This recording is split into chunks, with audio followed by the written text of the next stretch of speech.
Hello viewers, আসসালামু আলাইকুম। সাবশাল digital marketing এজেন্সির পক্ষ থেকে আমি সুলাইমান আবার আপনাদের সামনে নতুন একটি ভিডিওর সাথে। আমাদের আজকের video topic Facebook advertisement funnel. আসলে একটি পণ্য বিক্রি করতে গেলে সরাসরি কিন্তু একটা কাস্টমার আপনার পণ্য কিনবে না। অবশ্যই সেই কাস্টমারকে আপনার আগে জানাতে হবে আপনার পণ্য সম্পর্কে, আপনার পণ্যের সুবিধা অসুবিধা সম্পর্কে এবং মার্কেটে অন্যান্য কম্পিটিটরদের থেকে আপনার পণ্যটাই কেন সবথেকে ভালো এটা কাস্টমারকে বোঝাতে হবে। তারপরে সে আপনার আসল কাস্টমারে রূপান্তর হবে। একজন আননোন মানুষকে আপনার পণ্যের অরিজিনাল ক্রেতাতে রূপান্তর করার যে জার্নিটা সেটাকে বলা হয় ফানেল। সো অবশ্যই ফেসবুক ফানেলের মাধ্যমে আপনি একটি আননোন ব্যক্তিকে আপনার পণ্যের আসল ক্রেতা হিসেবে তৈরি করতে পারেন।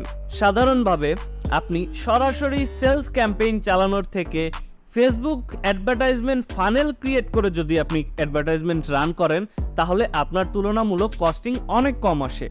কারণ ধরা যাক আপনি আননোন ব্যক্তিদের সামনে আপনার কন্টেন্ট যাচ্ছে, আপনার প্রোডাক্ট সমূহ তুলে ধরছেন, তারা সেখান থেকে আপনার প্রোডাক্ট কিনছে।